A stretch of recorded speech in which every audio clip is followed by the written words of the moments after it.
When your dog stands by the door wagging their tail, ready for a winter walk with that same energy they have in July, do you actually know what their body is going through?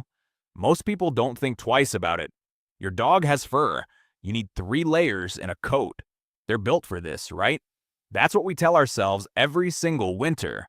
We bundle up, they shake with excitement, and we head out into the cold, assuming they're perfectly fine.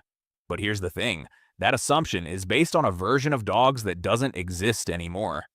Wild wolves evolved over thousands of years to handle extreme cold. They developed dense double coats with insulating undercoats that trap air and regulate temperature. They slept in pack huddles for shared warmth. They had dens for shelter. Their bodies knew how to survive freezing conditions because survival depended on it. Your dog isn't that animal. Domestication changed everything. We brought dogs inside. We controlled their breeding. We created breeds for specific jobs, appearances, and temperaments. And in doing that, we fundamentally altered their ability to handle cold. A greyhound has almost no body fat and a thin single coat. A chihuahua weighs 4 pounds. Even a Labrador, who looks like they should be fine, has a coat bred for water resistance, not sub-zero temperatures. Their undercoat isn't as dense as their ancestors. Their body fat distribution is different. Their behavioral instincts to seek shelter and conserve energy have been dulled by thousands of generations of human care. So when you look at your dog eager to go outside, what you're seeing isn't cold tolerance, it's trust. They trust you to keep them safe in conditions their body isn't built for anymore. And most owners have no idea their dog is suffering because dogs are hardwired not to show it. In the wild, visible weakness means vulnerability. It means you get left behind or targeted. So dogs hide pain, hide cold stress, hide discomfort until their bodies simply can't compensate anymore. By the time you notice something is wrong, the damage is often already done. A study on canine thermoregulation found that dogs experience cold stress at temperatures most owners consider mild. Short-coated breeds start losing core body heat at around 45 degrees Fahrenheit. Senior dogs and puppies, even sooner, but they won't shiver right away. They won't limp immediately. They'll keep walking because you're walking. They'll keep wagging because you seem happy. What looks like enthusiasm is often just compliance. Your dog would follow you into a blizzard if you asked. That's not because they're fine. It's because they're loyal. And when dogs can't tell you they're cold, can't tell you their paws are burning from road salt, can't tell you that wet fur has turned their coat into a heat-draining trap, owners miss the warning signs. What you think is your dog slowing down with age might be joint pain amplified by cold. What you think is them being picky about walks might be them trying to tell you something hurts. What you think is cute, your dog curled up against the heating vent for 3 hours, might actually be dangerous compensation for cold stress you didn't realize they were experiencing. And here's the part that makes this worse. The most dangerous mistake isn't something that happens outside on your walk. It's something most people are doing inside their homes right now, something that makes every single outdoor cold exposure more harmful. We'll get to that. But first, you need to understand the specific ways winter harms dogs silently, starting with the one part of their body that touches freezing. Ground every single walk. If this is making you rethink what you thought you knew about winter and dogs, hit that like button and subscribe, because what comes next could prevent your dog from suffering in ways you didn't even know were possible. 1. The paw pad assumption. When you see your dog's paw pads, they look tough, thick, built for rough terrain, and compared to human feet, they are. Dog paw pads have a specialized blood vessel system called countercurrent heat exchange. Warm blood flowing to the paws passes right next to cold blood returning from the paws, which pre-warms the cold blood and prevents heat loss. It's brilliant design. But here's what that system doesn't do. It doesn't make paw pads immune to ice, snow, and chemical burns. Most people think tough pads mean winter-proof pads. They don't. Below 32 degrees, prolonged contact with frozen surfaces causes tissue damage. Ice forms between the toes, snow packs into the paw and melts against the skin, then refreezes. Road salt, the stuff on every sidewalk and street, contains calcium chloride and sodium chloride. Those chemicals don't just irritate. They cause actual chemical burns. The salt lowers the freezing point of ice, which means it creates a liquid brine that's colder than regular ice. Your dog steps in it, and that super cold brine sits against their skin. Then they lick their paws to clean them, ingesting the salt and making the burn worse with moisture and friction. Ever notice your dog lifting their paws mid-walk, holding one up while standing? That's not random. That's a pain response. They're trying to give that paw a break from the cold. Watch how they move. If your dog suddenly refuses to walk on a salted sidewalk but moves fine on untreated grass, that's not preference. That's them avoiding pain they can't explain to you. After your dog comes inside from a walk and their paw pads are still cold 10 minutes later, do you check what's happening between their toes? Most people don't. The paw looks fine from above, but turn it over and you'll see ice balls wedged between the pads. Small cuts you didn't notice. Redness that shouldn't be there. Your dog has been walking on damage this whole time and you had no idea. 2. The wet coat trap. When your dog's fur gets wet in winter, do you know what happens to their body temperature? Most people think wet fur is just uncomfortable. Dogs don't love being damp, sure, but they'll dry off. Not a big deal. But here's the thing. Fur only insulates when it traps air. Dry fur creates tiny pockets of warm air close to the skin. That's what keeps your dog warm.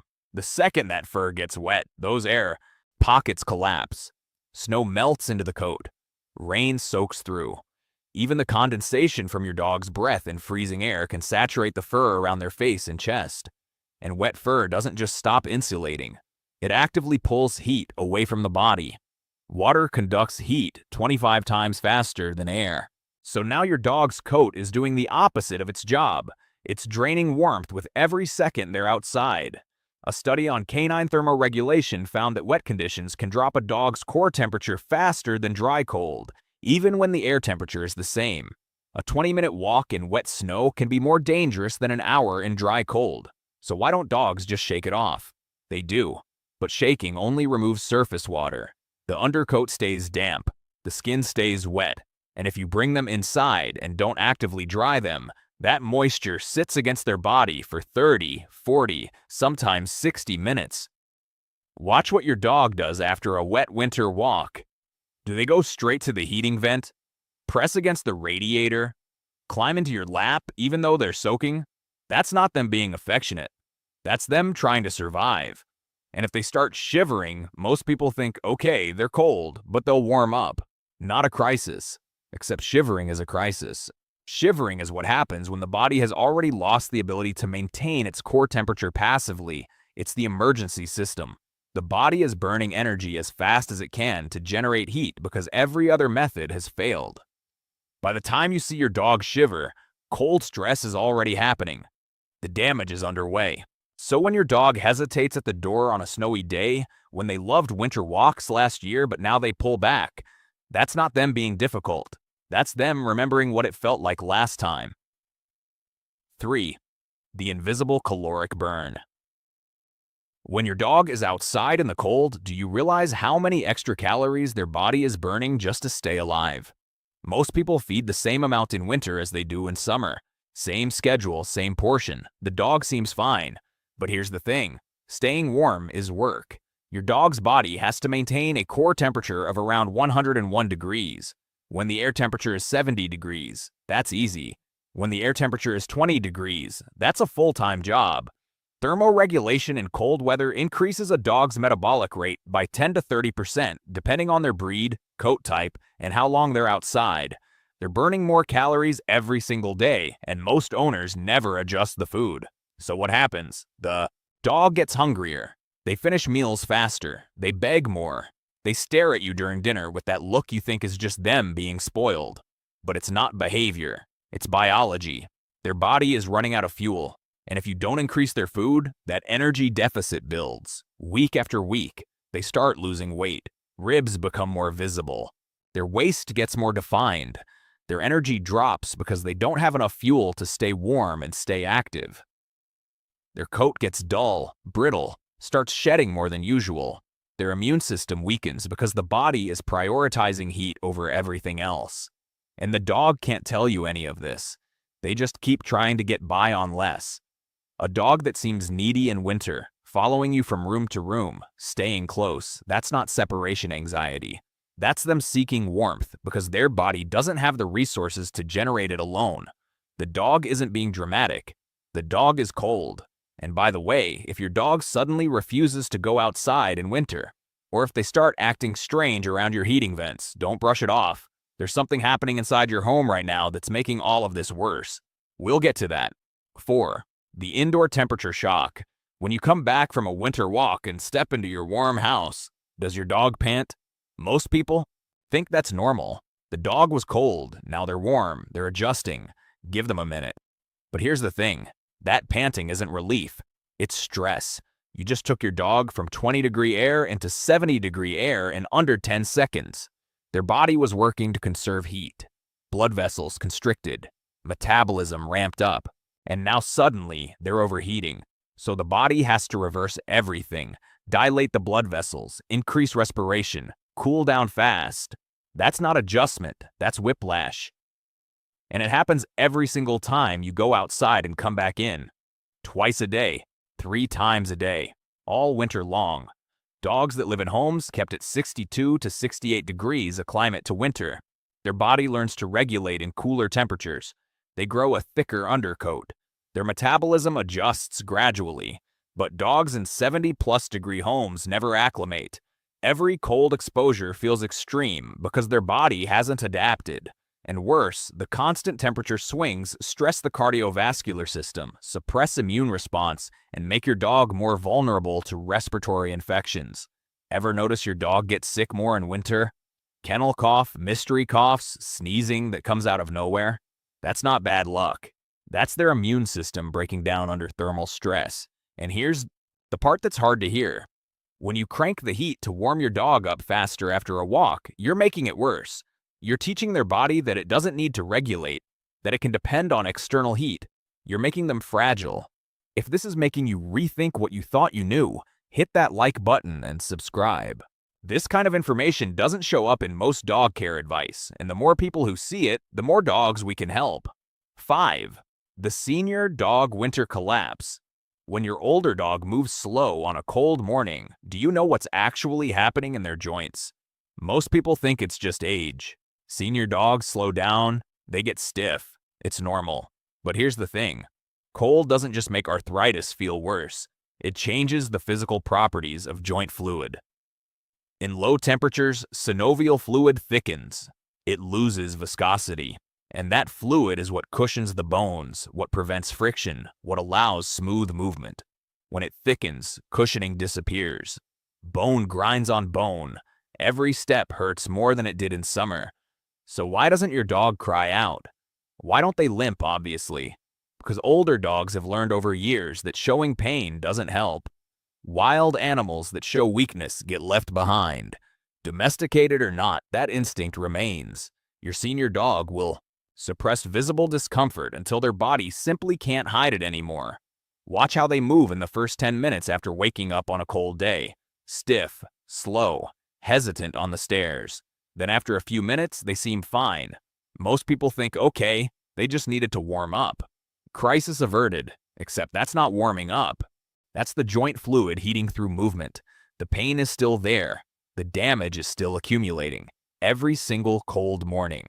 A study on canine osteoarthritis found that cold weather significantly increases pain markers and reduces mobility in dogs with degenerative joint disease. Your dog isn't aging faster in winter. They're suffering more. And you're watching it happen, thinking it's inevitable. It's not. This is manageable pain going untreated because the dog can't tell you and you're not seeing the signs. If your dog suddenly refuses to jump into the car in winter, if they avoid the stairs they climbed fine in October, if they sleep more and play less, that's not them slowing down with age. That's them in pain. 6. The breed-specific myth. When you see a husky or a Malamute, do you assume they're fine in any winter condition? Most people do. These are northern breeds. Thick coats, built for snow. They don't need protection. But here's the thing. Those breeds evolved for constant sub-zero exposure, not a 30-minute walk, then back to a 70-degree house. Huskies in their natural environment were outside all day, moving continuously, sleeping in packs for warmth, digging dens for shelter. They acclimated to cold gradually as temperatures dropped through fall. Their bodies developed true winter undercoats. Dense, insulating, functional. Your indoor husky doesn't have that. Their coat looks thick, but it's cosmetic. They haven't been exposed to gradual cold. They haven't built the undercoat. They live in heated homes, just like a greyhound. And temperature-wise, their body is just as unprepared. So when they go outside, they experience the same cold shock, the same caloric burn, the same risk. Watch a northern breed after a winter walk. Do they seek the heating vent? Do they shiver? Do they act hungry? Those are the same stress signs you see in short-coated breeds, because the thick fur is decorative unless the dog has been allowed to adapt. An indoor husky's coat is closer to a costume than insulation. That's not an exaggeration. Without seasonal acclimation, without the dense undercoat, without constant cold exposure, they're just another house dog in a fluffy jacket. And the behavior you see, the pacing, the whining, the destructive chewing, that's not boredom. That's discomfort. They can't communicate. 7. The heating system danger. When your dog lies pressed against the heating vent for hours, do you think they're just enjoying the warmth? Most people do. It's adorable. The dog loves that spot. They're so cozy. Look how relaxed they are. But here's the thing. A dog that won't move from a heat source isn't relaxed. They're recovering. Forced air heating, space heaters, fireplaces, they create extreme localized heat, way hotter than what's safe for prolonged exposure. And a dog in cold shock recovery mode will tolerate burns to restore their core temperature. They don't self-regulate. They don't think I should move. This is too hot. Their body is screaming for heat, and they'll stay there until the need is met, even if it means damage. Check your dog's belly after they've been lying on a heating vent. Is the fur singed? Is the skin red? Are their whiskers shorter than they should be? Those aren't accidents. Those are burns happening while you thought they were comfortable. And it's not just burns. Dry heat causes severe dehydration, respiratory distress. A dog panting heavily after lying by the heater isn't warm and happy. They're overheated and struggling. Their nose gets dry and cracked. They develop persistent coughs, respiratory issues that seem random. But they're not random. They're the result of spending hours every day in air so dry it damages tissue. A study on thermal injuries in pets found that prolonged exposure to heating elements causes burns that owners don't recognize until infection sets in. Your dog's behavior that looks like comfort seeking is actually desperation. They're not choosing the heater because it feels good. They're choosing it because their body is in distress and heat is the only relief they know. This is the danger inside your home. The one that compounds every outdoor risk. Because every time your dog goes out into the cold, comes back, and presses against the heater for 2 hours, you're reinforcing a cycle. Cold stress outside, burn risk inside. Their body never learns to regulate. It just swings between extremes. And the dog suffers silently through both. Music. So here's what this all comes down to. Your dog stands by the door, wagging, ready for a winter walk. Same enthusiasm as always. But now you know what that enthusiasm actually is. It's not them being fine. It's them trusting you to keep them safe in conditions they can't survive alone. Every behavior you thought was cute, the paw lifting, the shivering, the hours by the heater, those were distress signals you didn't recognize. Your dog wasn't being dramatic. They were showing you the only way they could. And domestication took away their ability to protect themselves. They can't grow the coat they need. They can't find the shelter they need. They can't regulate the way their ancestors did. All they have is you. When you see your dog hesitate at the door on a cold morning, that's not defiance. That's them remembering what the cold felt like last time and trusting you'll make it different. When they press against you after a walk, that's not affection. That's survival. The dog that seems fine because they have fur is the same dog experiencing cold stress, caloric deficits, joint pain, and burn risk every single winter day. And they can't ask for help. Recognizing these signs isn't extra. It's not overprotective. It's the most basic form of care. Your dog's silence isn't strength. It's biology. And your awareness is the only thing standing between them and suffering they'll never show you until it's too late. That enthusiasm at the door was never about loving winter. It was about trusting you.